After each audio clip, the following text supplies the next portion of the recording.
Hello everybody and welcome to our next lecture of Online Learning to Swim program. And today we're going to be talking about the lesson plan based on 30 minutes. Okay, the lesson plan that you're going to be using in the water. All right, so as you all know already, we always start our lessons, no matter what you do outside the pool or in the pool, with the warm-up. Okay, the next one will be the main set. The third one will be the contrasting activity, and the last one, cool down and evaluation. So let's begin from the very beginning. Okay, so what I've done here, as you can see, the warm-up, our warm-up, I hope you see it, will be 5 minutes. All right, based on a 30-minute session, the warm-up will be 5 minutes. What I've written down here, I've only written down 2 exercises that you're going to be using as a warm-up exercises on the side of the pool, not in the water. I will explain why and why we're not doing the exercises in the pool. Oh, sorry, the warm-up in the pool. The warm-up is for 5 minutes, as I already said, but I have only written down 2 exercises. If you look at the session plan that is attached to this video, go and have a look after. There will be 4 or 5 exercises. I simply didn't write them down because they're all the same. They're all the same. So I only written down 2 for you, so it's just an example, okay? For the complete session plan, like I said, look in the additional material section. So we're starting the warm-up. These exercises, as you already know the numbers, okay? It's the land-based exercises. What are they? Have a look, all right? So as you can see, right here, the first column is the exercise, so the name or the number of the exercise. So the first exercise we're going to start with as a warm-up, exercise 10-11, you will see what it is. The next column is duration, so how long you should be doing this exercise for. You should be doing this exercise for 40 seconds, okay? The next column is sets, so how many sets you're going to be doing, okay? Right here is 1 set. And the last column is the rest time, okay? So how long you will be resting for? 20 seconds, all right? So you're starting with this exercise 10-11. You're doing it for 40 seconds, only once, and rest after this exercise, you have 20 seconds. Once you took your 20 seconds rest, you move on to the exercise 10-22. Same thing. You're doing it for 40 seconds, only once, all right, and then 20 seconds rest. Like I said, there will be 4 or 5 of them. So once you've done that, you move on to the third one, fourth one, and then the fifth one. Okay, so there's no point for me to write them all down. It's the same. In terms of the warm-up in the water, why I didn't put anything here, guys, remember in the previous videos, I can't remember when, but I've mentioned that the warm-up it's debatable. It all depends on your skills. If you're a complete beginner, there's not much you can do in the water to warm up, especially if you have fear of water. There's not much you can do. Some people just can barely get in. So doing some exercises won't be possible. If you, let's say, have already some skills in the water that you can run in the water in a shallow end, or you can do kicking, you can use all these skills as a warm-up. Not a problem at all right? So be free to use them. But if you're a complete beginner, start with the dry exercises on the land, all right? So that's what I always do. Like I said, I want to mention again, if during your swimming lessons, after a certain period of time, if you gain some skills and you have an ability to do something in the pool, use it as a warm-up, okay? Not a problem at all right? So once we've done our warm-up, we're moving on to the main set of this particular lesson, all right? Remember, in previous lessons, we spoke about that we should be focusing on one particular element as a main set, okay? This is what you see here. The main set will last for 15 minutes, okay? And as you can see, there's only one exercise written down here. The exercise number 3.1, what the exercise this is, go and have a look. I just put front crawl, okay? Because the front crawl always starts from number 3, all right? So front crawl exercise, you're going to be doing it for 15 minutes, all right? So that's duration. So 15 minutes, you'll be working on this particular exercise. How many sets? I've put as many as possible. What it means, it doesn't mean that you have to do this exercise 15 minutes continuously without stopping. Absolutely not. It's just you focusing on that particular exercise for 15 minutes. Of course, the question is, what about the rest? Of course, you do need a rest. No matter what the exercise you do, you need a rest. And I put here based on swimmer's response. So as a teacher, or for example, if you decide to do lessons yourself and teach yourself, communicate with swimmers, okay? And if you see them struggling and they tired after, let's say, 1 minute or 30 seconds of continuous practice, give them a rest. Give them a rest. Communicate. It's all about communication. It doesn't mean you have to do this exercise 15 minutes straight. No, it's impossible. Well, possible, but there's no need to. Also remember that if you want to learn something, if you learn new skills, you have to be you have to feel fresh. There should be no exhaustion. There should be no tiredness. Big one, okay? And if you communicate with swimmers, or you feel yourself that you're physically tired and you can't carry on anymore, take a rest. Remember, this is not a competitive swimming yet. We're learning, so there's always better to learn when you're not that tired. Because if you're physically tired, you're not going to learn anything. All you want to do is take a rest.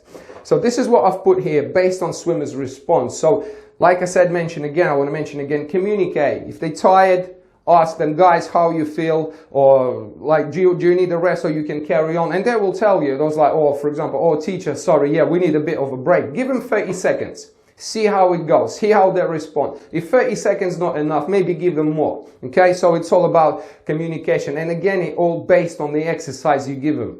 One exercise might be easy to complete for 15 minutes. Some of them might be very hard, so they might require a bit more rest.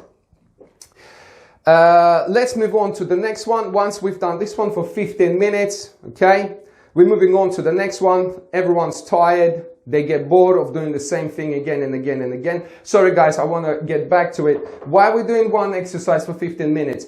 My theory is, some swim schools, they might say differently. My theory is the swimming pool or swimming itself is a natural thing for all of us.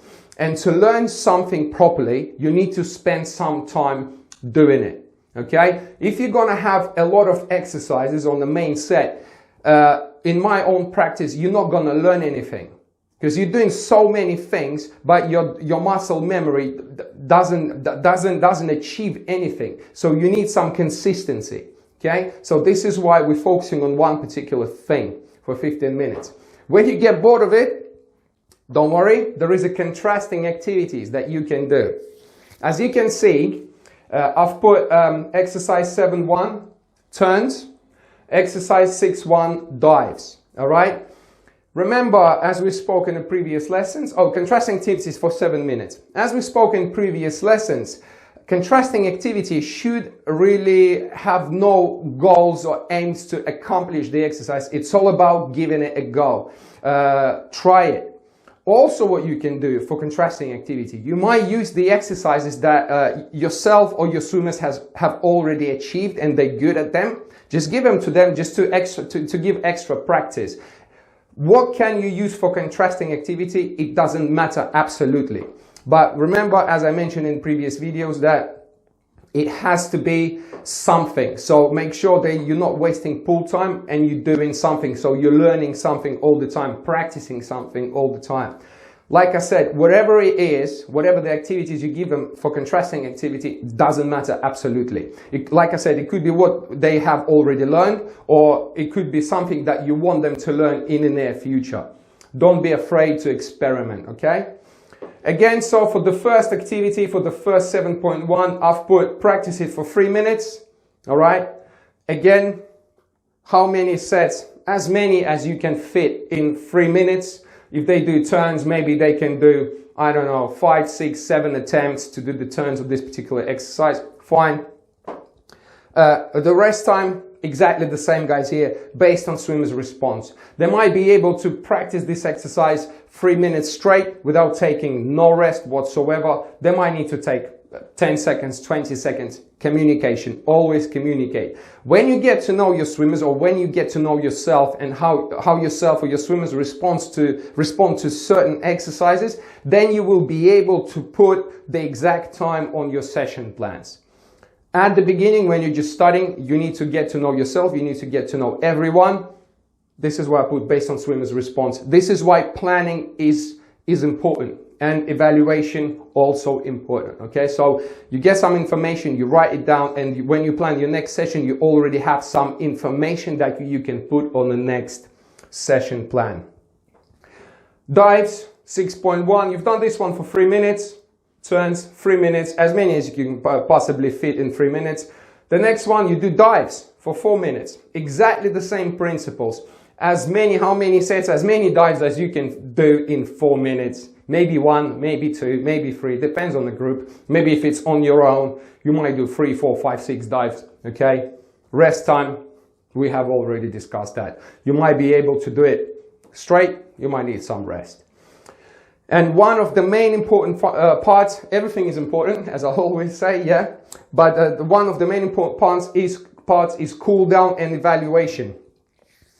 Because during the learn to swim process, we do not really work that hard to do a swim down and to wash out lactic acid that we've built through hard sets like competitive swimmers do.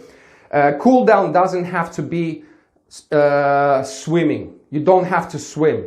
What I would suggest you to do is the last 2 minutes that you have, last 2 to 3 minutes that you have left of your session, what you can do is ask your swimmers if they're in the water.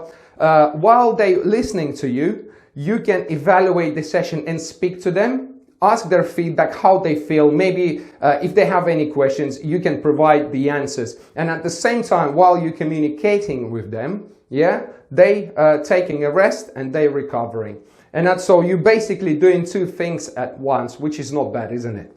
Yeah, always remember to evaluate, and don't forget, it's not just you talking as a teacher. Don't forget to ask questions, because it's very important. It's called 360 degrees feedback. You have to get feedback from different participants. As many feedback you get, the better for you. Okay, so don't be afraid how you performed. Maybe they would like to ask you some questions.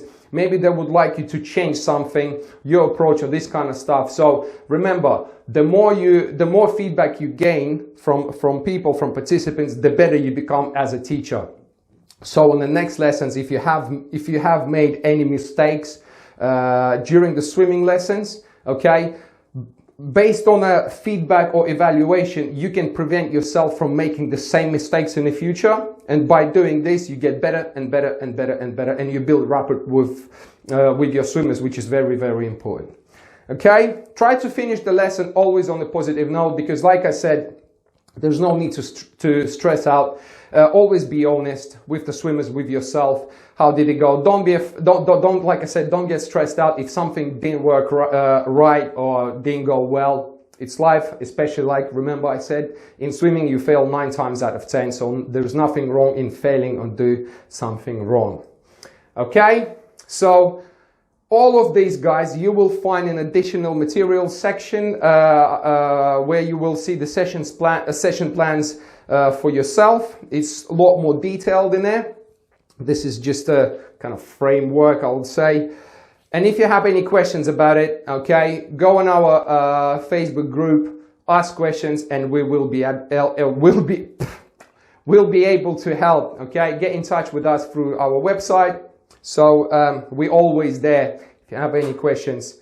That's pretty much it, guys, with the 30-minute session plan.